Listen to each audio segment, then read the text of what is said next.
Hey everyone, it's the first battle report in our Old Hammer series. So Paddy and I played in a 2,000 point tournament on the weekend and did reasonably well. I think if you haven't been following the channel, you might not be aware that it was a 25% character allowance. Renegade pack was allowed, and the scenarios we've been going through on this channel included one, which I'm going to show today, where there were towers involved that gave battle points for controlling them at the end of the game. In this report, they didn't have a huge deal to do with the result, but I'll try to outline how I went about taking them too, because I was able to win quite well. I was playing against Andrew from Elbow Fanatics, who was a great opponent as usual, but it probably didn't get the result he wanted today. We talked a little bit, or Paddy and I talked a little bit about how I would go about trying to win this matchup because we knew the lists in advance, and it probably went down the way I would have liked, but not in the way that I thought it would have happened. So we'll get to it. On your screen, you can see the Herald software that I've been using from the Rank and Flank podcast, which is in or dormant at the moment, but they've provided this great software and helped me out in sort of streamlining some of the ways that I want to use it for the battle reports that I put out on this channel. But I've tried to convey the map with the two towers in the middle that also have low linear objects. So interestingly, on the day when we arrived at the venue, no one knew how far apart these towers were going to be. Were they going to be 12 inches apart, 24 inches apart? The low linears themselves weren't on the in the player pack. I'm not bothered by that in any way, but it just added a wrinkle which was interesting for deployment. So I sort of thought that Andrew might have a Ghoul King, his Ghoul King in the middle and Black Knights on the wings, and that was sort of one of the worst case scenarios for me.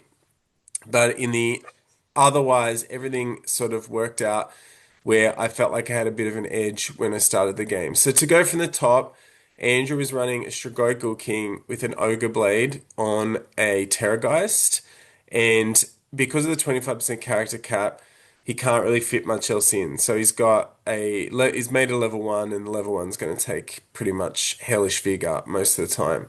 He was able to buy a White Lord and put it on a steed with the remaining points, but not able to afford a battle standard bearer, and that's sitting there in this Black Knight unit off to the left, which is a bit larger. But from the left, there's three Vargheists with a champ, five Black Knights. We've got 10 ghouls. Sorry, 10 ghouls. We've got nine Black Knights plus the White Lord. We've got a Terrorgeist, a Ghoul King on a Terrorgeist, two units of Direwolves that I've just put up because they're vanguarded to start, and at the top of the screen, a Black Coach and another unit of 10 ghouls, and then these Black Knights on the right flank. So this is the sort of setup I expected, where the Black Knights would be able to zone me on the wings, and in the middle, the Ghoul King would be well placed, but I thought they might be huddled together more to take advantage of Hellish Vigor, and I was grateful to see the Black Knights on the wing. So my army is able to outdrop most other armies. That's a big advantage in deployment, but it means I usually have to go second because I will go Razor Gore first, one, two, and three on each, like in the middle and on each flank. And then I'll usually put the two chariots on the extreme flanks as well. And this is a tactic you would have seen in the video I put out earlier in the week where I talk about the bait and switch. But for two core units, they work really well together. And typically, if the opponent is that stretched out, my units in the middle are going to have a much better time. If they're not stretched out, the high movement characteristic of those two units are able to mean that over about a couple of turns, they're able to get back in and pick off things like chaff or already damaged units. So I had those three Razor Gores down, two chariots, then I started filling out the middle. I have a unit of five Gores in marching column ready to take this tower, and I have the Minotaurs in marchable distance of the other tower. I have a herd stone here on the right. So my general plan is to move the Dragon Ogres in front of the herd stone, move the Bestigor with their BSB and the no fly banner to the back of the herd stone. So they're the two units that are going to control it, assuming the Dragon Ogres are probably going to die. And then I have a Shaman in a unit of Gauls with the Ruby Ring, Jagged Dagger, who's taking Viletide or the Summoning from Demonology, and have a Great Shaman on a Flying Carpet with the Hag Tree Fetish on Elementalism, who's definitely taking Viletide no matter what. So beyond that, I've got another small unit of Gauls that I typically put in ambush, but in this game, it wasn't worth it. The other scenarios in the tournament involved having standards, being in your opponent's deployment zone, and things where an ambushing standard unit was quite powerful. But for this game, that wasn't the case. However, beyond that, my Shaggoth is there to support the Dragon Ogres with its a bit random magic missile spell Stormcall, but generally to sort of come around the strong side of combat. And the Gigantic Spawn is here to sort of be in the middle or go to the left flank. So that's where probably I felt like I got a bit of an edge here. That with the Black Knights far further away, I was able to move the Gigantic Spawn into an area where I didn't really feel like there was a lot that could hurt it too much. It's not that the Black Knight unit couldn't win the combat, but with the Gigantic Spawn, Dragon Ogres, and Razor Gores, it's sort of the tax that you take on your opponent with the wounds and the toughness that is required. It takes a lot to take those units down, and if that's happening, the way my army tends to win is to then get in with the Shaggoth or get in with the Great Shaman and start vile-tiding things. And that's sort of what happened here, but not in the way I expected. So what the plan generally was, we had a lot of time to sort of think about this, was that my no-fly banner was going to stop the Terrorgeist and Ghoul King and Vargeist and even the Black Coach from getting up very quickly. And on top of that, there are a number of other things, such as the Hellish Vigor, whether Andrew would get that off, and things like my magic missiles and whether I was able to get them through and cast them early. Interestingly, I won the first turn. So even though I was outdropped at the +1, I was able to go first, and that sort of changed things. So I did get the no-fly banner off. And what I was able to do was to move the Tuskor Chariot and Razor Gore on the left flank over, get the Spawn over, keep that little unit of the standard bear, the marching column unit to just sort of hedge to see what would happen on the left flank first. And you can see in that first turn, then Andrew charges. So that Razor Gore unit is in charge range of the Vargeist who are frenzied. They have to charge it and it immediately flees into cover. This tournament involved all of the forests were dangerous terrain, so I had to roll a check and it actually failed and took a wound. So that's why that one is next to the Razor Gore. But that then brings them into the range of my Tuskor Chariot to charge, which was something that we talked about in the earlier tactics video this week. So right now it's feeling pretty good on the left flank. On the right flank, you can see where I've thrown down my Herdstone and things have been pretty ideal. I've been able to push the Dragon Ogres all the way forward with the Shaggoth in support. So if you've seen on this channel before, we talk about the Fabigo trap. Worst case scenario, those Dragon Ogres lose combat, but whatever hits them will then run into the Shaggoth, who is very tanky, had the full plate Chaos Armor, 2+5+ save. Behind them, I've got that unit of skirmishers coming through. I've really just brought them up as cover for my Shaman, who's very vulnerable. I want him to skip around and cast magic missiles. I was carrying the Scourge of the Burdened on the champion in this little shield-bearing unit here. And in this game, I was able to get it off, but it was pretty underwhelming in the tournament. So it had reserve move in this first couple of turns, and I wanted to ping back and forth so I could take advantage of not being the closest target for any sort of attack, or also evade any combat that happened because of a pursuit. So two rules that are very good for sort of protecting characters from being killed, especially ones that are toughness 3, no toughness 5, 3 wounds, no armor running around.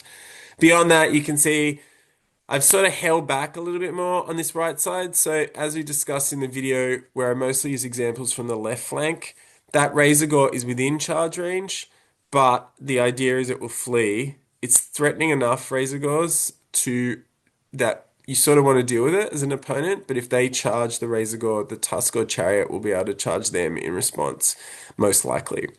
So yeah, to start with, pretty good. And Andrew responds on the right flank by moving the direwolves into that sort of redirection position where I'm going to have to charge them, hit them at the angle, close the door on them, and then swing away to the right, which is going to expose my flank to Strigoi Ghoul King and the Terrorgeist, so that's pretty good play from him.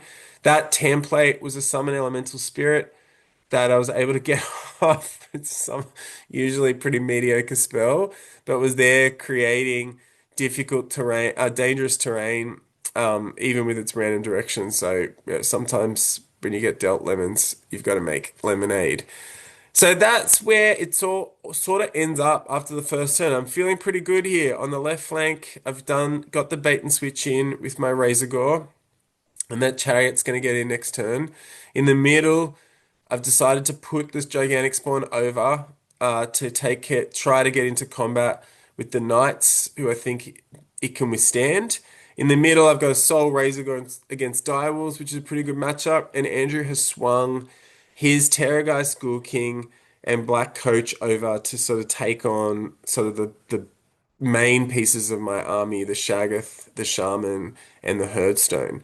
So at this stage, you can see I've been able to split the forces. I'm pretty happy with how it's working over here and feel like even if I lose, it's going to take a long time for him to beat me down. It decided before the game that this was just going to come down to whether I could kill the Ghoul King or not, because I couldn't stand in combat very well against Ogre Blade with hatred on the charge, especially with the Terrorgeist. And if he got close to me with the Terrorgeist and Ghoul King, those screams just ripped through my army. So that's sort of a little bit what happened next turn. So I get my Tuskor Chariot in on the left, and the spawn rolls well high enough to get right up into the Black Knights. I'm able to, with the impact hits, take down a Vargeist, get 3 wounds, enough through, or with the Domitable, I think I might have got a couple of extra wounds too. So I think I might have won combat by like 3 or something over there. So that was great. I hung on, and they gave ground. And then beyond that, on the right flank, the Dragon Ogres have smashed into those Direwolves, destroyed them. I failed the restraint test to overrun and ended up moving 10, killing, which is horrible, and then failed the restraint test to move as well. So I'm stuck facing the wrong way, and I think I've taken, it looks like, a move through terrain, a dangerous terrain penalty as well there. So that's left my Shaggoth exposed. It's really, really important to know that I failed the Leadership 7 Veteran No Fly test before the start of this turn. So we talked a lot about in the lead up to this game that there are about 5 dice rolls that were sort of 80% in one person's favor. But when you've got 5 dice rolls at 80% in one person's favor, one of them's probably going to fail. It was really interesting that Andrew didn't get to go first, but I failed the fly banner on 2. And on my turn here, I was able to fireball the Ghoul King, and because he wasn't flying, he'd already taken a wound, so he took 2 wounds, had 2 wounds down already, which is great. So one from Ruby Ring, one from Move Through Cover, and then I got 2 off with Wind Blast, but I wasn't able to get either of my Viletides off, which was the big spell that I was hoping to sort of take it down with. So from there, on his turn, he's able to Wailing Dirge get in. He Wailing Dirges the Dragon Ogres and takes 3 wounds off them, killing one. And he Wailing Dirges the Shaggoth for a wound. Only 1 wound, fortunately. The Terrorgeist and the Black Coach are able to charge the Dragon Ogres, and that means that they're pretty much mincemeat. Interestingly, the Strigoi King then fly, because it can fly, gets right in against the Shaggoth, and onto that, what you can see is the Terrorgeist and the Black Coach smash the Dragon Ogres. I'm able to hang on with 2 wounds left on one and flee, which is a good result because it doesn't allow him the restraint straight away. If he doesn't, so he pursues. And what ends up happening is that the Terrorgeist catches the Dragon Ogre but fails its restraint test and gets stuck facing the wrong way. On the left flank, he's brought his Black Knights into contact with my Tuskor Chariot, which is going to make that combat difficult to win. But the spawn is getting stuck in, and we start to see some of the results. So the big challenge, he came in, Andrew Strigoi Ghoul King came into the Shaggoth, and you would think, well, this is a pretty good result. Ogre Blade, Hatred, was 4 wounds down, rolls 5 hits. Fascinatingly, after Hatred. Fascinatingly, 3 of those were 6s. So with poison, go straight through, and that was sort of like a mixed blessing because he couldn't get the armor bane one from the ogre blade from that. It meant that like because they just passed straight through, he wasn't rolling the six, and then he one of the other ones got through as well. So I was rolling four saves. So with full plight chaos armor, I had four up saves to make, and I saved three of them with one left, and then I saved that one on the 5+ ward. So look, staring down that sort of multi wounds combat resolution was pretty wild because then the Terrorgeist did its stomps and was able to do one wound to the Shaggoth, but the Shaggoth then hits back for three wounds with its great weapon, and I end up winning. Both of us are close order. I end up winning combat by two, but because with three wounds, he's only got one left, and the Strigoi King is only indomitable one.